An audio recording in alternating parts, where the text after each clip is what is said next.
Hello students, welcome to another video lecture of biology class. So আমরা mechanism of enzyme action পড়ছিলাম এবং এই mechanism of enzyme অ্যাকশনটা আমরা গ্রাফের দ্বারা পড়িয়েছিলাম যে গ্রাফের দ্বারা কিভাবে হচ্ছে, কিভাবে এনজাইম কিভাবে অ্যাক্টিভেশন এনার্জি রিঅ্যাকশনের কম করছে সেগুলো সম্পর্কে আমরা ডিসকাস করে এসেছি। এরপর আমরা মেকানিজমটা মডেলের দ্বারা এক্সপ্লেন করব, অর্থাৎ এনজাইম কিভাবে ফাংশন করে, এনজাইম কিভাবে কাজ করে, টোটাল রিঅ্যাকশনে এনজাইম কিভাবে কাজ করে সেটা দুটো মডেল দ্বারা এক্সপ্লেন করা হয়। So there are two models explaining the mode of action of enzyme, এবং এই মডেল দুটো কি, একটা হচ্ছে লক অ্যান্ড কে মডেল, তালা চাবি মতবাদ যেটাকে বলা হচ্ছে, আর একটা হচ্ছে ইনডিউসড ফিট মডেল। সো এটা হচ্ছে তালা চাবি মতবাদ,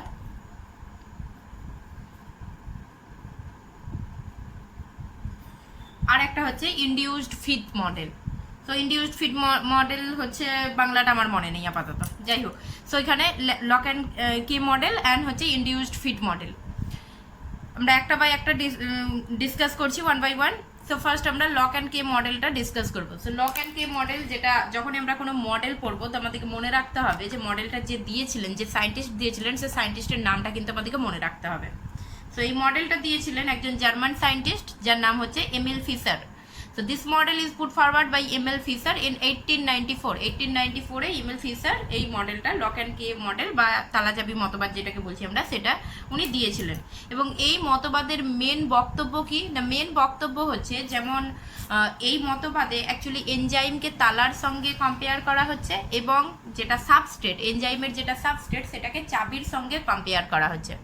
তো যেমন আমরা জানি যে একটা নির্দিষ্ট তালা কিন্তু একটা নির্দিষ্ট চাবি দ্বারাই কিন্তু খোলা যেতে পারে। যে কোনো চাবি দিয়ে আমি একটা তালাকে খুলতে পারবো না। সো একটা তালার জন্য সবসময় একটা নির্দিষ্ট চাবি থাকে, এবং চাবি তালাটাকে যখন চাবি দিয়ে আমরা খুলি তখন কি করি, সিম্পলি জাস্ট তালার যে জায়গাটা থাকে, একটা ফুটো মতো জায়গা থাকে, একটা ডিপ্রেশন বা খাঁজ মতো জায়গা থাকে, সেখানটায় চাবিটাকে আমরা প্রথমে প্রবেশ করাই, তারপর সেটাকে খুলছি। সো একইভাবে এনজাইম এইখানে তালার মতো কাজ করছে, লকের মতো কাজ করছে, এবং এনজাইমের তালার যে ওই যে স্থানটা যেখানে অ্যাকচুয়ালি চাবি প্রবেশ করানো হয়, ওই স্থানটাকে আমরা এনজাইমের বলবো অ্যাক্টিভ স্থান বা অ্যাক্টিভ সাইট যেটাকে বলছি। ওই অ্যাক্টিভ সাইটের মধ্যে একটা সাবস্ট্রেট প্রবেশ করবে। কোন সাবস্ট্রেটটা প্রবেশ করবে না, যেই সাবস্ট্রেটটার আকার বা আকৃতি ওই অ্যাক্টিভ স্থান বা সক্রিয় স্থান যেটাকে বলছি তার আকার আকৃতির সঙ্গে যেটা ম্যাচ করবে বা ফিট হবে, সেই সাবস্ট্রেটটাই ওর মধ্যে প্রবেশ করতে পারবে। তো সেই জন্য এখানে আমরা বলেছি যে according to this model enzyme act as lock and substrate act as K. So যেটা এনজাইম হচ্ছে, এনজাইম মনে রাখতে হবে এনজাইম তালার মতো, তালার সঙ্গে এনজাইমকে কম্পেয়ার করছি এবং সাবস্ট্রেটকে কে এর সঙ্গে কম্পেয়ার করছি। Just like particular lock can be opened by particular key, in the same manner specific enzyme act on specific substrate. তালা যেমন একটা নির্দিষ্ট চাবি দ্বারা খোলা যায়, সেই রকম একইভাবে সাবস্ট্রেট, একটা এনজাইম একটা নির্দিষ্ট সাবস্ট্রেটের উপরেই কাজ করতে পারে, এবং সাবস্ট্রেট এনজাইমের অ্যাক্টিভ স্থান বা যেটা অ্যাক্টিভ সাইট বা সক্রিয় স্থানেই যুক্ত হতে পারে। So the geometric shape of active sites of enzyme is such as to allow the particular substrate molecules to fit in correctly. অর্থাৎ এই যে অ্যাক্টিভ স্থান যেটাকে, অ্যাক্টিভ সাইট যেটাকে বলছি, সক্রিয় স্থান যেটাকে বলছি, সেই সক্রিয় স্থানের যে আকৃতিটা সেটা এমন ধরনের হয় যাতে করে নির্দিষ্ট সাবস্ট্রেটই তার মধ্যে ফিট হতে পারে, প্রপারলি ফিট হতে পারে। তো সাপোজ আমি একটা দেখাচ্ছি, এখানে আমার কাছে আপাতত তালা চাবি নেই, তো এটা দিয়েও আমি বোঝাতে পারবো ব্যাপারটা। তো এটা একটা পাওয়ার ব্যাংক আমি দেখাচ্ছি। সো পাওয়ার ব্যাংকে সাপোজ এইটা হচ্ছে একটা এনজাইম, এটা এনজাইমের মধ্যে এই যে একটা জায়গা দেখানো হচ্ছে, অর্থাৎ this point, particular this point. So এই পয়েন্টটা হচ্ছে, এটাকে অ্যাক্টিভ সাইট বলছি আমরা এনজাইমের। সাপোজ এটা অ্যাক্টিভ সাইট। সো একইভাবে এখানে এটা কি, এটা একটা গর্তের মতো, একটা খাঁজের মতো। সো এনজাইমের ক্ষেত্রেও এইরকম স্থান থাকে, এইরকম একটা ছোট মতো একটা হচ্ছে গর্তের মতো বা খাঁজের মতো স্থান থাকে, যেটাকে বলছি তার অ্যাক্টিভ সাইট।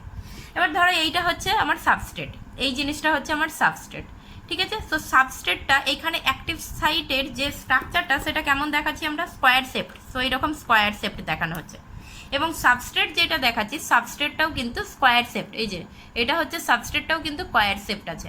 তাহলে এই সাবস্ট্রেটটা আমি যদি এর মধ্যে প্রবেশ করাতে চাই, তাহলে এটা কিন্তু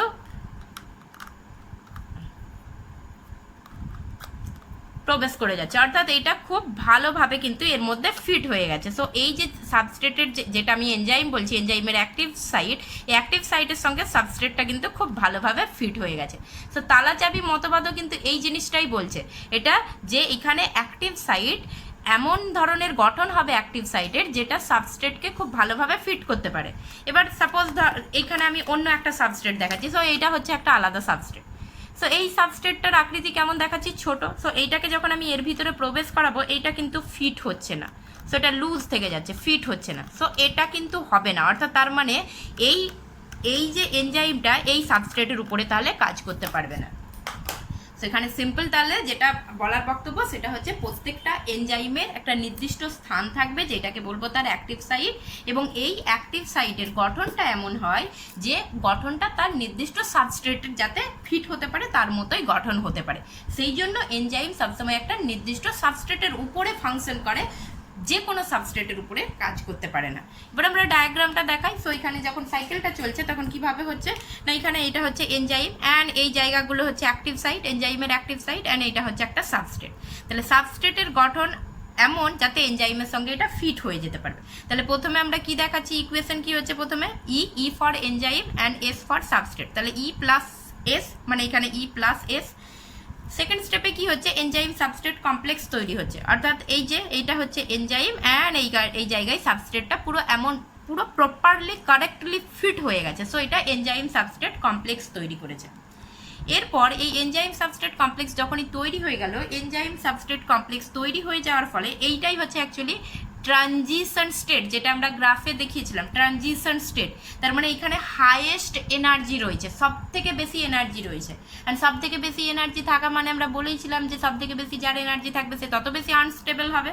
তাহলে আনস্টেবল হওয়া মানে এই এনার্জি লুজ করবে, এবং এনজাইম সাবস্ট্রেট কমপ্লেক্স তৈরি হওয়ার সময় এনজাইম কি করবে, এই সাবস্ট্রেটের মধ্যে কিছু ওল্ড বন্ড ভাঙবে। সো ওল্ড বন্ড ভাঙার জন্যই তো ওই একসঙ্গে যুক্ত হয়েছে। সো ওল্ড বন্ড ভেঙে গেলে, এই সাবস্ট্রেটের মধ্যে কিছু ওল্ড বন্ড ভেঙে গেলে কিছু নতুন প্রোডাক্ট তৈরি হবে। সো নতুন প্রোডাক্ট কি, এখানে যেহেতু নতুন প্রোডাক্ট তৈরি হচ্ছে সেই জন্য আমি দুটো আলাদা আলাদা কালার দিয়ে জিনিসটা দেখিয়েছি। সো এটা রেড কালার দিয়ে এই একটা প্রোডাক্ট অ্যান্ড এই একটা প্রোডাক্ট। সো এটা প্রোডাক্ট 1 বলি তাহলে, অ্যান্ড এটা হচ্ছে প্রোডাক্ট 2। সো দুটো প্রোডাক্ট তৈরি হচ্ছে। যখনই দুটো সাবস্ট্রেটটা যখনই ভেঙে গিয়ে যখন দুটো প্রোডাক্ট তৈরি হয়ে গেল, তখন এই প্রোডাক্টগুলো এনজাইমের সঙ্গে যুক্ত অবস্থায় কি তৈরি করছে, এনজাইম প্রোডাক্ট কমপ্লেক্স। তাহলে প্রথমে এনজাইম প্লাস সাবস্ট্রেট কি তৈরি হলো, এনজাইম সাবস্ট্রেট কমপ্লেক্স। এরপর এনজাইম এই অবস্থায় সাবস্ট্রেটের মধ্যে ওল্ড বন্ড ভাঙছে, ভেঙে কি করছে, নিউ বন্ড তৈরি করছে এবং নিউ প্রোডাক্ট তৈরি করছে। তখন সেটাকে কি বলছি আমরা, enzyme product complex. As soon as product তৈরি হয়ে গেল, এই প্রোডাক্টগুলো আর সাবস্ট্রেটের এনজাইমের সঙ্গে যুক্ত থাকতে পারবে না। কেন পারবে না, তার কারণ এদের শেপটা চেঞ্জ হয়ে গেছে, এবং সেই জন্য অ্যাক্টিভ সাইটে এরা কিন্তু প্রপারলি ফিট হতে পারবে না। এবং সেই জন্য এই প্রোডাক্ট যখনই তৈরি হয়ে গেল, সঙ্গে সঙ্গে প্রোডাক্টগুলো কি হয়ে যাচ্ছে, পৃথক হয়ে যাচ্ছে। সো এই দুটো প্রোডাক্ট পৃথক হয়ে যাচ্ছে এনজাইম থেকে। সো এনজাইম ফ্রি হয়ে গেল, প্রোডাক্ট ফ্রি হয়ে গেল। এবার এই যে এনজাইম ফ্রি হয়ে গেল, এই এনজাইমটা আবার কোনো নতুন সাবস্ট্রেটের সঙ্গে মানে এইরকমই কোনো সাবস্ট্রেটের সঙ্গে যুক্ত হবে, এবং ফার্দার রিয়াকশন একইভাবে সাইকেলটা চলতে থাকবে। সো আমি আবার একবার বলি, এনজাইম প্লাস সাবস্ট্রেট কি তৈরি হচ্ছে, এনজাইম সাবস্ট্রেট কমপ্লেক্স তৈরি হচ্ছে। এনজাইম সাবস্ট্রেট কমপ্লেক্স তৈরি হওয়ার পর এনজাইম সাবস্ট্রেটের কিছু ওল্ড বন্ড ভাঙছে, ফলে কিছু নিউ প্রোডাক্ট তৈরি হচ্ছে বা নিউ সাবস্টেন্স তৈরি হচ্ছে, যেটাকে আমরা প্রোডাক্ট বলছি। এই যে নিউ সাবস্টেন্স তৈরি হয়ে গেল অর্থাৎ প্রোডাক্ট তৈরি হয়ে গেল, সেটা যখন এনজাইমের সঙ্গে যুক্ত হয়ে রয়েছে সেটাকে বলছি আমরা এনজাইম প্রোডাক্ট কমপ্লেক্স। এবার এই এনজাইম প্রোডাক্ট কমপ্লেক্সটা সঙ্গে সঙ্গে ডিসঅ্যাসোসিয়েট হয়ে যাবে। কেন ডিসঅ্যাসোসিয়েট হচ্ছে না, প্রোডাক্টের যেটা নিউ সাবস্টেন্স তৈরি হয়েছে তার স্ট্রাকচার আলাদা, তাহলে সেটা কারেক্টলি এনজাইমের অ্যাক্টিভ সাইটে ফিট হতে পারবে না। সেই জন্য প্রোডাক্টগুলো পৃথক হয়ে গেল আর এনজাইম পৃথক হয়ে গেল। এনজাইম ফার্দার আবার নতুন একটা সাবস্ট্রেটের সঙ্গে যুক্ত হয়ে রিয়াকশন ক্যাটালাইজ করবে। সো এটা হচ্ছে তালাচাবি মতবাদের মেন বক্তব্য। এবং এই তালাচাবি মতবাদ বা যেটা lock and key theory hypothesis বলছি, so lock and key model, এটার মতে এনজাইমের যে অ্যাক্টিভ স্থান অর্থাৎ এই যে অ্যাক্টিভ স্থান দুটো রয়েছে, এই অ্যাক্টিভ স্থানগুলো খুব রিজিড হয়, মানে খুব দৃঢ় বা শক্ত হয়, অর্থাৎ এইগুলো এই রিজিড স্থানগুলো কিন্তু পরিবর্তন হয় না, অর্থাৎ এইটা যেমন স্ট্রাকচার রয়েছে সেম থাকবে, এর মধ্যে এসে ওই স্ট্রাকচার বিশিষ্ট বা ওই গঠন বিশিষ্ট সাবস্ট্রেটকে প্রবেশ করতে হবে। লক অ্যান্ড কুয়ে মডেল অনেক সাপোর্টার রয়েছে, অনেক সাপোর্টাররা এটা এই থিওরিটাকেই মেনে নিয়েছে, এবং কিছু কিছু ক্ষেত্রে এখানে লক অ্যান্ড কে এর যেগুলো হচ্ছে মেনলি যেগুলো মানে সীমাবদ্ধতা বলতে পারি এই থিওরির, যে এটা এক্সপ্লেন যেটা করছে এই থিওরির যেটা মেন সীমাবদ্ধতাটা, সেটা হচ্ছে যে lock and K mainly single সাবস্ট্রেটের উপরেই এটা ব্যাখ্যা করতে পারে, এবং কিভাবে ক্যাটালাইসিস হচ্ছে সেটা অতটা প্রপারলি ব্যাখ্যা করতে পারে না। তো সেই জন্য পরবর্তীকালে অন্য আর একটা মডেল এসেছে যেটার নাম হচ্ছে ইনডিউসড ফিড মডেল, এবং একইভাবে ইনডিউসড ফিড মডেল এইটা যে সায়েন্টিস্ট দিয়েছিলেন তার নাম হচ্ছে ড্যানিয়েল কোসল্যান্ড, 1959-এ দিয়েছিলেন ইনডিউসড ফিড মডেলটা। এবং এই মডেল অনুসারে যে এনজাইমের ক্ষেত্রে যেটা লক অ্যান্ড কে হাইপোথিসিস যেটা বলছিল যে এনজাইমের যে অ্যাক্টিভ সাইট সেগুলো প্রচুর রিজিড হয়, মানে তারা তাদের শেপটা পরিবর্তন করে না, একই ধরনের শেপ থাকে। ইনডিউসড ফিট কিন্তু সম্পূর্ণ বিপরীত কথা বলছে। ইনডিউসড ফিট বলছে যে অ্যাক্টিভ সাইট যেগুলো থাকে সেই অ্যাক্টিভ সাইটগুলো রিজিড হয় না, ওই রকম প্রপার ওই রকম শক্ত হয় না বা ওই রকম দৃঢ় হয় না। অ্যাক্টিভ সাইটগুলো কি হয়, অ্যাক্টিভ সাইটগুলো ফ্লেক্সিবল হয়, অর্থাৎ একটা সাবস্ট্রেট যখন অ্যাক্টিভ সাইটের সংস্পর্শে আসে তখন অ্যাক্টিভ সাইটটা এনজাইমের অ্যাক্টিভ সাইটটা স্ট্রাকচারটা পরিবর্তন এমনভাবে করে যাতে করে ওই সাবস্ট্রেটটা প্রপারলি ফিট হয়ে যায়। লক অ্যান্ড কে বলছিল যে স্ট্রাকচারটা সাবস্ট্রেটের স্ট্রাকচার এবং এনজাইমের অ্যাক্টিভ সাইটের স্ট্রাকচার সেম টু সেম হবে এবং সেই জন্য ফিট হচ্ছে, কারেক্টলি ফিট হচ্ছে। ইনডিউসড ফিট যেটা বলছে যে এনজাইমের অ্যাক্টিভ সাইটের সঙ্গে সাবস্ট্রেটের স্ট্রাকচার একই ধরনের না হলেও যখন সাবস্ট্রেট অ্যাক্টিভ সাইটের সংস্পর্শে আসছে তখন অ্যাক্টিভ সাইটের স্ট্রাকচারটা পরিবর্তন হচ্ছে, গঠনটা পরিবর্তন হচ্ছে, এবং এমনভাবে পরিবর্তন হচ্ছে যে যেটা সাবস্ট্রেটকে ফিট করতে সাহায্য করছে। আমরা এখনই ডায়াগ্রাম দেখাবো, আগে বলে নিই কিভাবে হচ্ছে টোটালটা। So according to this model the active site of enzyme is not a completely rigid fit for substrate, যেটা আমি বললাম যে অ্যাক্টিভ সাইটটা সাবস্ট্রেটকে সম্পূর্ণ ফিট করবে এরকম রিজিড স্ট্রাকচার হয় না, rather it undergoes conformational changes when expose to substrate, বরং এটা সাবস্ট্রেটের সংস্পর্শে যখন আসে সক্রিয় স্থানটার গঠনগত পরিবর্তন ঘটে এবং এমনভাবে পরিবর্তন ঘটে যার ফলে সাবস্ট্রেট সক্রিয় স্থানে ভালোভাবে যুক্ত হতে পারে। একইভাবে এখানে যে অ্যাক্টিভ সাইট এই মডেল যেটা বলছে যেটা অ্যাক্টিভ সাইট যেটা থাকে এনজাইমের ক্ষেত্রে সেই অ্যাক্টিভ সাইটের দুটো স্থান থাকে। অ্যাক্টিভ সাইট এনজাইমের অ্যাক্টিভ সাইটের দুটো স্থান থাকে। সো সাপোজ এটা এনজাইমের অ্যাক্টিভ সাইট, টোটাল এনজাইমটা আমি দেখা যায় না, এটা এনজাইমের অ্যাক্টিভ সাইট, এবং এই এনজাইমের অ্যাক্টিভ সাইটে দুটো স্থান থাকে, অর্থাৎ এই যে এই জায়গাটা যেটা দেখাচ্ছি এই জায়গাটা, সো এই জায়গাটাকে বলা হচ্ছে যে বাট্রেসিং সাইট। বাট্রেসিং সাইট টোটালটা একটা অ্যাক্টিভ সাইট এবং অ্যাক্টিভ সাইটের যে এই যে স্থানটা দেখাচ্ছি এটা হচ্ছে বাট্রেসিং সাইট, আর এই যে স্থানটা দেখানো হচ্ছে এই স্থানটাকে বলা হচ্ছে ক্যাটালাইটিক সাইট। তার মানে ইনডিউসড ফিট মডেলের মতে একটা এনজাইমের অ্যাক্টিভ সাইটে আবার দুটো গ্রুপ বলতে পারি বা দুটো স্থান বলতে পারি থাকে, একটা হচ্ছে বাট্রেসিং সাইট আর একটা হচ্ছে ক্যাটালাইটিক সাইট। বাট্রেসিং সাইটে গিয়ে সাবস্ট্রেট যুক্ত হয়, আর ক্যাটালাইটিক সাইট হচ্ছে সাবস্ট্রেটের বন্ড ভাঙবে বা বন্ড তৈরি করবে সাবস্ট্রেটের মধ্যে, মানে ক্যাটালিস্টের কাজটা ক্যাটালাইটিক সাইটটা করবে।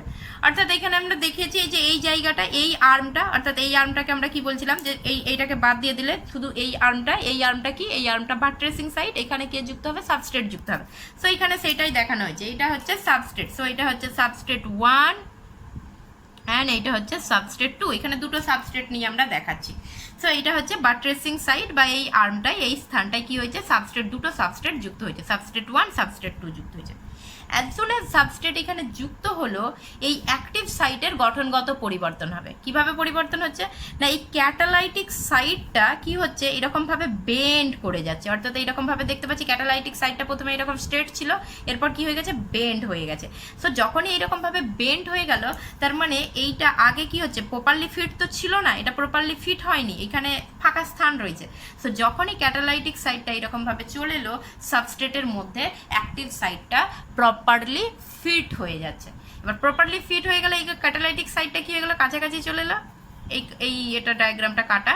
সো এই ক্যাটালাইটিক সাইটটা যখনই কাছে চলে এলো, এরপরে এই ক্যাটালাইটিক সাইটটা সাপোজ এই দুটোর মধ্যে একটা বন্ড ফর্মেশন করলো, এই সাবস্ট্রেটের মধ্যে বন্ড ফর্মেশন করলো। সো বন্ড ভাঙতে পারে, বন্ড ফর্মেশন করতে পারে। সো দুটো সাবস্ট্রেটের মধ্যে বন্ড ফর্মেশন করলো, অ্যান্ড দুটো সাবস্ট্রেটের মধ্যে যখনই বন্ড ফর্মেশন হয়ে গেল, তাহলে একটা নিউ প্রোডাক্ট তৈরি হলো। জাস্ট আমি দুটো সাবস্ট্রেটকে এখানে যুক্ত করে দিয়েছি, যুক্ত করে দিয়ে এরকম একটা স্ট্রাকচার দেখাচ্ছি। সো যে নিউ সাবস্টেন্সটা তৈরি হলো সেটাকে বলছি আমরা প্রোডাক্ট। আর এনজাইমটা এরপর কি হয়ে যাচ্ছে, পৃথক হয়ে যাচ্ছে, এবং পৃথক হয়ে কি আগের যে গঠন বা আগের যে শেপ, সেই শেপে পুনরায় ফিরে যাচ্ছে। তাহলে আবার একবার আমি রিপিট করছি, এনজাইমের এই টোটালটা হচ্ছে, এই যে এইখানে দেখাই আমি, এনজাইমের এই টোটাল জায়গাটা হচ্ছে অ্যাক্টিভ সাইট। এই অ্যাক্টিভ সাইটের দুটো পার্ট রয়েছে, একটা এই পার্ট, এই পার্টটাকে বলছি বাট্রেসিং সাইট বা বাট্রেসিং পার্ট। বাট্রেসিং পার্টের মধ্যে গিয়ে সাবস্ট্রেট যুক্ত হবে। আর একটা পার্ট রয়েছে যেটাকে বলা হচ্ছে ক্যাটালাইটিক পার্ট। ক্যাটালাইটিক পার্টটা হচ্ছে যে ওই সাবস্ট্রেটের মধ্যে বন্ড ভাঙবে বা বন্ড তৈরি করবে। তাহলে এটা এরপর কি হচ্ছে, এই বাট্রেসিং সাইটে দুটো সাবস্ট্রেট এসে যুক্ত হলো, দুটো কেন একটাও যুক্ত হতে পারে। সো সাবস্ট্রেট যুক্ত হলো, অ্যাজ সুন অ্যাজ সাবস্ট্রেটের সংস্পর্শে অ্যাক্টিভ সাইট এলো, অ্যাক্টিভ সাইটের গঠনগত পরিবর্তন হবে। কি হচ্ছে না, এমনভাবে গঠনগত পরিবর্তন হবে যাতে ক্যাটালাইটিক পার্টটা সাবস্ট্রেটের চারপাশে এইভাবে র্যাপ হয়ে যায়। সো এইরকমভাবে ক্যাটালাইটিক পার্টটা কি হয়ে গেছে, জাস্ট বেন্ড করে গেছে, বেঁকে গেছে। বেঁকে যাওয়ার ফলে কি হচ্ছে, এটা টোটালটা ফিট হয়ে গেছে, সাবস্ট্রেটটা এনজাইমের অ্যাক্টিভ সাইটের মধ্যে ফিট হয়ে গেছে। সো যখনই ফিট হয়ে গেল, ফিট হয়ে যাওয়ার পর এই ক্যাটালাইটিক সাইটটা কি হচ্ছে, দুটো সাবস্ট্রেটের মধ্যে বন্ড তৈরি করলো, নতুন একটা সাবস্টেন্স তৈরি করলো যেটাকে বলা হচ্ছে প্রোডাক্ট। অ্যান্ড যখনই প্রোডাক্ট তৈরি হয়ে গেল, সঙ্গে সঙ্গে এনজাইম আর প্রোডাক্ট কি হয়ে যাচ্ছে, পৃথক হয়ে যাচ্ছে। এই এনজাইমটা আবার নতুন একটা সাবস্ট্রেটের সঙ্গে যুক্ত হবে। তো সেটাই এখানে আমরা বলেছি যে active site of the enzyme contents two groups, buttressing and catalytic group. তো দুটো গ্রুপ থাকছে। As soon as substrates comes in contact with the buttressing group, যখনই সাবস্ট্রেট বাট্রেসিং গ্রুপের সংস্পর্শে আসছে, the active site alter its shape, active site বা সক্রিয় স্থানের গঠনগত পরিবর্তন ঘটছে। So as to bring the catalytic group, কিভাবে নিয়ার দ্য সাবস্ট্রেট, কিভাবে গঠনগত পরিবর্তন হচ্ছে না, এমনভাবে পরিবর্তন হচ্ছে যাতে ক্যাটালাইটিক গ্রুপটা সাবস্ট্রেটের কাছাকাছি চলে আসে। That breaks the chemical bonds of the substrate, এবং এই ক্যাটালাইটিক গ্রুপটা সাবস্ট্রেটের কেমিক্যাল বন্ড ভাঙবে বা কেমিক্যাল বন্ড তৈরি করবে। And the new enzyme product complex is form, এবং এনজাইম প্রোডাক্ট কমপ্লেক্স তৈরি হবে। এরপর এনজাইম রিলিজ দ্য প্রোডাক্ট, যখনই প্রোডাক্ট তৈরি হয়ে যাবে, প্রোডাক্ট এনজাইমকে রিলিজ করে দেবে, এই এনজাইম প্রোডাক্টকে রিলিজ করবে, and binds to another molecule of substrate, এবং অন্য সাবস্ট্রেটের সঙ্গে যুক্ত হবে। সো এটা হচ্ছে ইনডিউসড ফিট মডেলের টোটাল একটা ডায়াগ্রাম। আমরা আলাদাভাবেও একটা ডায়াগ্রাম দেখাতে পারি, যেমন এই রকম, এইখানে এইটা হচ্ছে এনজাইম, এটা হচ্ছে সাবস্ট্রেট। তো এখানে কি দেখাচ্ছি আমরা না, এই যে এইটা হচ্ছে অ্যাক্টিভ সাইট, অ্যাক্টিভ সাইটের মধ্যে সাবস্ট্রেট প্রবেশ করলো, এটা কিন্তু ফিট হয়নি, প্রথমে কিন্তু ফিট হয়নি, অর্থাৎ গঠনটা এমন, এনজাইমের অ্যাক্টিভ সাইটের গঠনটা এমন রয়েছে যে এখানে সাবস্ট্রেট কিন্তু ফিট হয়নি। সো যখনই সাবস্ট্রেট এখানে প্রবেশ করে গেল, তখন এই এনজাইমের গঠনটা, অ্যাক্টিভ সাইটের গঠনটা চেঞ্জ হবে। কিভাবে চেঞ্জ হচ্ছে না, এই অ্যাক্টিভ সাইটটা কি হচ্ছে, এই দিকে বেঁকে যাচ্ছে, অ্যান্ড বেঁকে যাওয়ার জন্য এটা কি হয়ে যাচ্ছে, টোটালটা ফিট হয়ে গেছে। এবার পরের স্টেজে এটা টোটালটা ফিট হয়ে গেছে। সো এটা হচ্ছে ই প্লাস এস, এটা হচ্ছে E S complex, enzyme substrate complex তৈরি হয়েছে। সো এটা ফিট হয়ে গেছে। সো প্রথমে কিন্তু ফিট হয়নি, তারপরে কিন্তু ফিট হয়ে গেল, অর্থাৎ এনজাইমের অ্যাক্টিভ সাইটের চেঞ্জ ঘটলো, ফিট হয়ে গেল। ফিট হয়ে যাওয়ার পর এটা কি করবে, বন্ড ভাঙবে বা বন্ড তৈরি করবে, যা ইচ্ছা করছে। সো এই সাবস্ট্রেটটাকে চেঞ্জ করে কি করছে, একটা নিউ সাবস্টেন্স তৈরি করছে। সেই জন্য নিউ সাবস্টেন্সের স্ট্রাকচারটা একটু ডিফারেন্ট টাইপের। এটা হচ্ছে প্রোডাক্ট। সো এটা হচ্ছে প্রোডাক্ট। তাহলে এইখানে হচ্ছে এনজাইম প্রোডাক্ট কমপ্লেক্স। অ্যান্ড যখনই প্রোডাক্ট তৈরি হয়ে গেল, এরপর এনজাইম আর প্রোডাক্ট হচ্ছে পৃথক হয়ে যাচ্ছে। সো এটা হচ্ছে এনজাইম অ্যান্ড প্রোডাক্ট পৃথক হয়ে যাচ্ছে। এই এনজাইম আবার নতুন সাবস্ট্রেটের সঙ্গে, ওই ধরনের সাবস্ট্রেটের সঙ্গে যুক্ত হবে। সো এক্ষেত্রে কি হচ্ছে, এক্ষেত্রে তালাচাপি যেটা বলছিল, লক অ্যান্ড কে মতবাদ যেটা বলছিল যে অ্যাকচুয়ালি সাবস্ট্রেটটা আর এনজাইমের অ্যাক্টিভ সাইটের গঠনটা কমপ্লিটলি একে অপরের কমপ্লিমেন্টারি হবে, মানে একসঙ্গে যুক্ত হয়ে যাবে, প্রপারলি ফিট হয়ে যাবে। আর ইনডিউসড ফিটে বলছে প্রপারলি ফিট না হলেও এনজাইমের সংস্পর্শে, অ্যাক্টিভ সাইটের সংস্পর্শে যখন সাবস্ট্রেট আসছে, এনজাইমের নিজের তখন পরিবর্তন ঘটছে গঠনগত, এবং পরিবর্তনটা এমনভাবে ঘটছে যাতে করে সাবস্ট্রেটটা ওর মধ্যে ফিট হতে পারে। সো এটা হচ্ছে ইনডিউসড ফিট মতবাদ। সো দুটো মতবাদই মোটামুটি অ্যাকসেপ্টেড, এবং তবে বেশি অ্যাকসেপ্টেড হচ্ছে ইনডিউসড ফিট মতবাদ, কেননা ইনডিউসড ফিট মতবাদের ক্ষেত্রে এখানে ক্যাটালাইসিস কিভাবে হচ্ছে সেটা একটা বর্ণনা দেওয়া আছে, সেটা একটা এক্সপ্লেন করা আছে। সো ইনডিউসড ফিট মতবাদটা বেশি গ্রহণযোগ্য। So this is all about the mechanism of enzyme action. Next লেকচারে আমরা ক্লাসিফিকেশন অফ এনজাইম পড়ব।